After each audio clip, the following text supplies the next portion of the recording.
I'm excited to share with you what I'm doing with my sweet fourth grader. He is the love of my life, my firstborn, my son, and we all together, we do a morning meeting first thing in the morning. So, well, first thing is not necessarily true. I make a breakfast, but I'm not an early bird.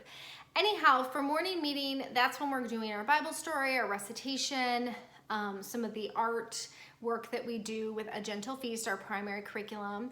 And we're also doing our history, our science, our nature time. So that is a core time. That's about an hour, hour and a half. And the kids are running around the table, or we jump to the couch to watch something on YouTube on the big screen. So there's a lot of movement during that time. We're not just like sitting in our seats. He always has Legos with him. He's always bouncing around, jumping around, has something in his hands, but we're always narrating those passages that we're reading together.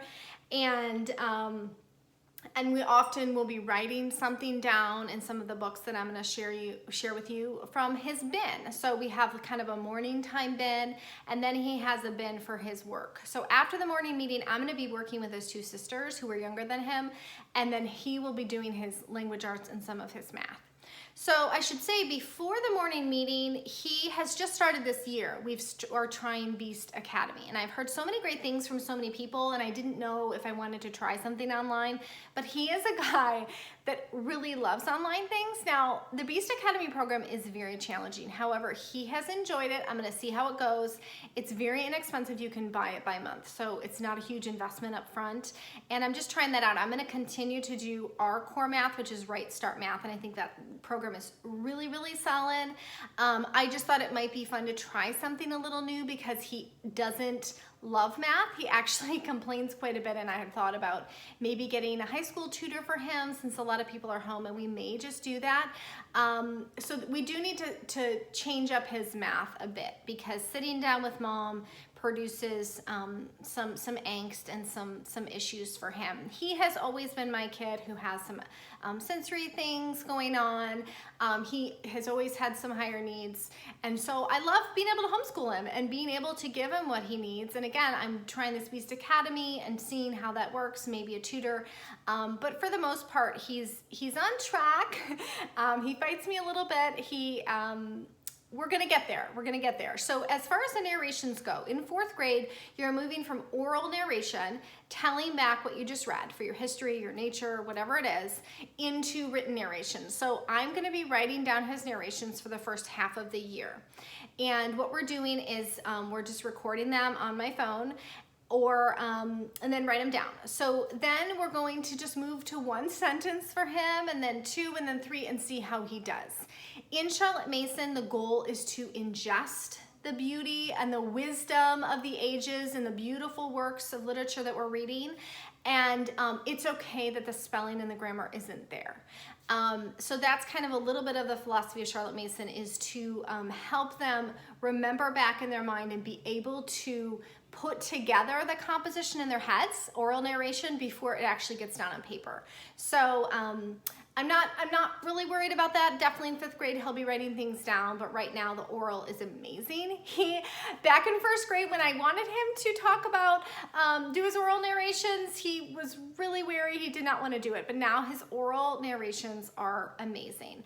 He comes back at me, so after he does his work there here in our kitchen, he will go upstairs. He has 2 books to read every day. We try to do our work about 4 days a week. He reads some literature and he reads a history chapter. And some of these chapters are big, so I will let him read just a half. But just some beautiful work. Most of the suggestions are in our Gentle Feast Form 1 or Form 2 suggestions, but I often will go off the trail and find something that I know that he's going to be interested in. So last year, for cycle 3 of A Gentle Feast, which was the 1800s, we are finishing up Daniel Boone, so he's almost done. And then this is a lovely book from the Good and the Beautiful library, which is a great library of older books. So this book was published back in 1963, which I really like. So those are his 2 chapter books, and he'll always kind of have chapter books that he's reading through that he'll do, and then he'll come back to me and orally narrate. I probably will be working with his sisters, but I'll just kind of say, okay, wait a second, and then he'll come back to me, and they're just lovely. So I love that time with him. But I'll show you his bins, both his morning meeting bin and then his work bin, so you can just get an idea of what we do. Let's just take a look at his morning meeting bin. Let's just see the contents. So for this, we go through classical conversations really lightly. You can see my other video to see, but basically we just go through our geography and then do our songs and read through this twice a week. And that's all we do. My kids, my girls especially, they love coloring these, and my son, he really likes the geography. He remembers it well. So I'm still incorporating this. There are 3 cycles in classical conversations. Another thing in his bin is his nature journal.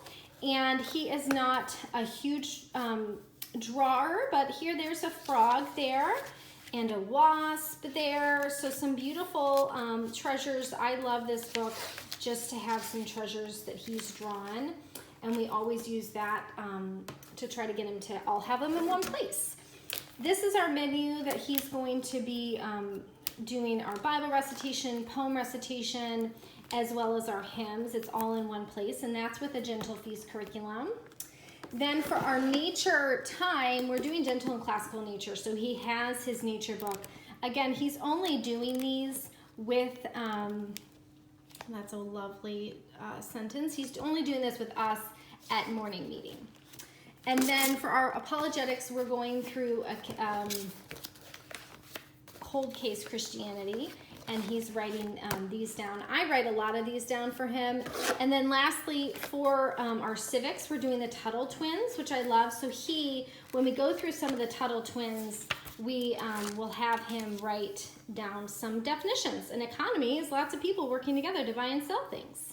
So right there, so he's going to be able to have that, and that's some nice copywork practice for him that I have been enjoying watching him do, that he's not complaining as much now that he's in 4th grade. But after morning meeting, when he's ready to do his schoolwork, he'll go to this bin, and it's just easily accessible, and I'll set out 3 or 4 things that he's got to get done. So I'll just explain to him, okay, for these figures, you need to divide them in half with your ruler, or draw the 9 horizontal diagonals. A lot of the times he's able to do this work on his own. Yesterday he was able to do a review on his own. And that's just a short time for him to be learning. Like I said, this is the Right Start Math that we've been working on. This is just a review lesson, so it'd be short. If it's a longer lesson, then I will call him to work with him after I've worked with his sisters. Then he has this lovely cursive. We are going to finish this. We are almost done. We are on our 45th state, just learning facts about all the states and learning cursive along the way. And then I have for him, I decided to get this, The Good and the Beautiful, because this focuses on geography and art. And this is great for him because he's not my artist, and this has ideas for him that he has to do just once a week.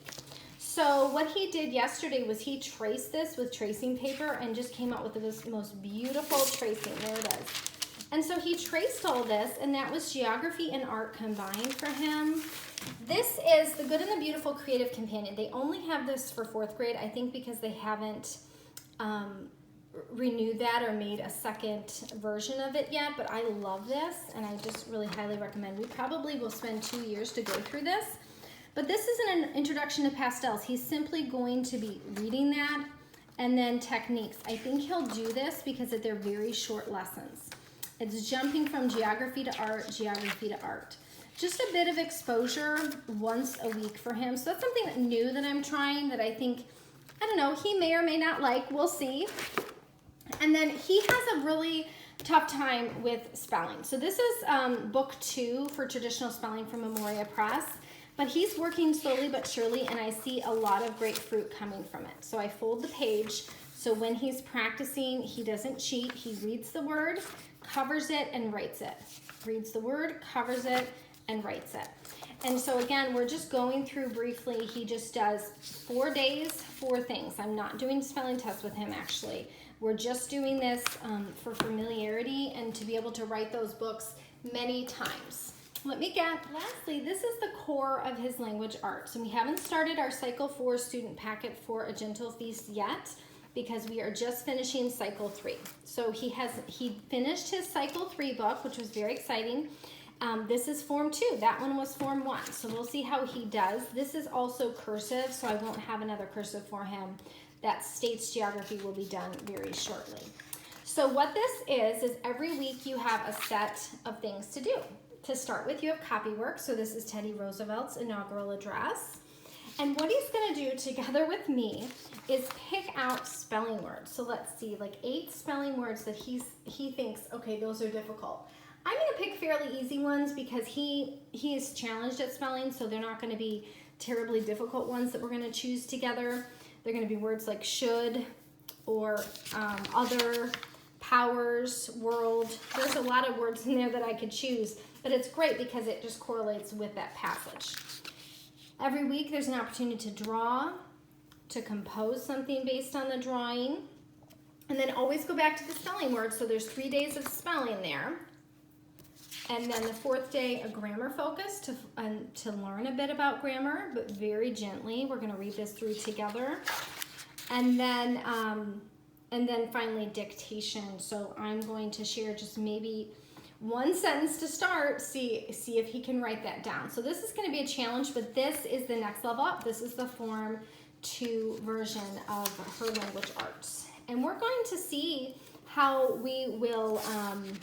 we'll divide this up, and he probably will need some time with me at the end, after I'm done working with his sisters, to do this book for some of these grammar focuses, for me to explain some things to him. So there it is. After he does his work and the language arts, I think I am going to have to sit down with him to do that with him. He'll orally narrate his reading, and then he does his piano. So after that, he will get to do afternoon activities. He loves doing scratch coding. That's something he's super into. He also got an iPad for his birthday from his grandparents. So he's been making stop motion videos and iMovie videos. We actually don't let the internet on his iPad except scratch.edu, I think it is, .mit.edu. Anyhow, so that's been interesting. He really loves doing those things. So as long as he's done a good day with his work, then he can explore those different things that he loves to do. We also have him going outside, running around, doing basketball and things for the afternoon for sure, getting his legs moving or seeing friends, doing nature hikes and things like that. But that's my son's 4th grade year.